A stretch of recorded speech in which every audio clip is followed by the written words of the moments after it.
ये खबर पारुल यूनिवर्सिटी द्वारा प्रस्तुत की गई है। टीएमसी में बगावत के बाद देश की राजनीति गर्मा गई है। राज्यसभा में सरकार 2/3 बहुमत के बिल्कुल करीब पहुंच गई है, लेकिन लोकसभा का खेल अभी भी बाकी है। पश्चिम बंगाल से लेकर दिल्ली तक सियासी हलचल तेज है, क्योंकि टीएमसी के कई सांसद पाला बदल रहे हैं। क्या सरकार संसद के दोनों सदनों में मनचाहे संविधान संशोधन बिल पास करवा पाएगी? जानिए संसद का पूरा गणित क्या है। नमस्कार, मेरा नाम है अंशुल शर्मा और आप देख रहे हैं दैनिक जागरण। टीएमसी के अंदर हुई बगावत ने दिल्ली की सियासत को पूरी तरह से गरमा दिया है। इस बगावत की वजह से संसद में बीजेपी के नेतृत्व वाली एनडीए गठबंधन की ताकत बहुत ज्यादा बढ़ने की उम्मीद है। सरकार का मुख्य मकसद दोनों सदनों में 2/3 बहुमत हासिल करना है, ताकि महत्वपूर्ण संवैधानिक संशोधन बिल आसानी से पास कराए जा सकें। आज हम आपको इस वीडियो में पूरा गणित समझाने वाले हैं। टीएमसी के भीतर जो बगावत हुई है, उसने भारतीय जनता पार्टी के नेतृत्व वाले एनडीए गठबंधन के हौसले बुलंद कर दिए हैं। इस पूरे घटनाक्रम से संसद के दोनों सदनों में एनडीए की ताकत में बड़ा इजाफा होने की उम्मीद जताई जा रही है। बीजेपी सरकार का पूरा जोर इस बात पर है कि अहम संवैधानिक संशोधन बिलों को पास कराने के लिए दोनों सदनों में 2/3 बहुमत का आंकड़ा जुटा लिया जाए। राज्यसभा के मौजूदा चुनाव इस दिशा में सरकार के लिए बहुत मददगार साबित हो रहे हैं। हालांकि लोकसभा की स्थिति अब भी थोड़ी अलग बनी हुई है। अगर उच्च सदन यानी राज्यसभा के गणित को समझें तो सूत्रों का कहना है कि झारखंड और मिजोरम में हो रहे राज्यसभा चुनाव में निर्दलीय सीटों पर जीत हासिल करके एनडीए को फायदा होगा। एनडीए अपनी मौजूदा 148 सांसदों की संख्या में 3 सीटें और जोड़ लेगा।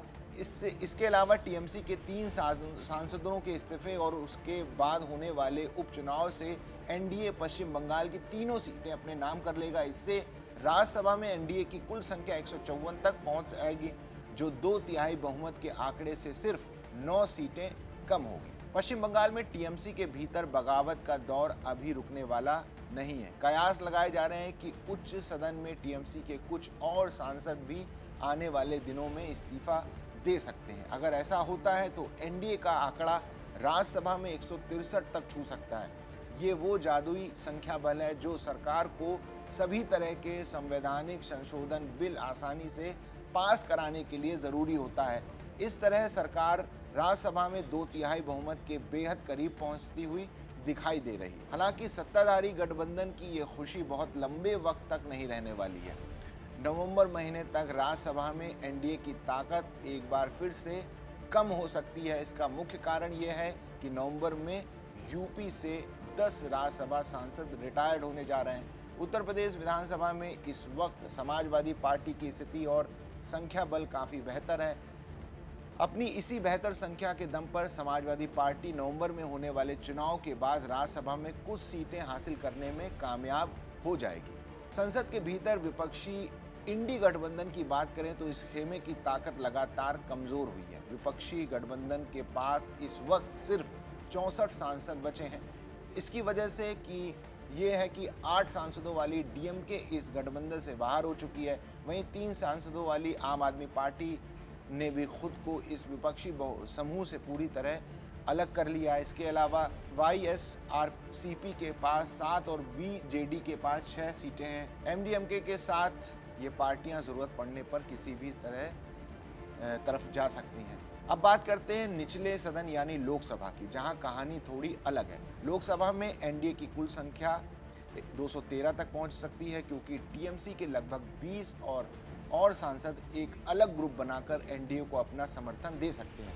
पार्टी का साथ छोड़ने वाले ये तमाम बागी सांसद सोमवार को लोकसभा स्पीकर ओम बिरला से मुलाकात करेंगे। वे स्पीकर को टीएमसी से अलग होने की घोषणा का पत्र दे सकते हैं।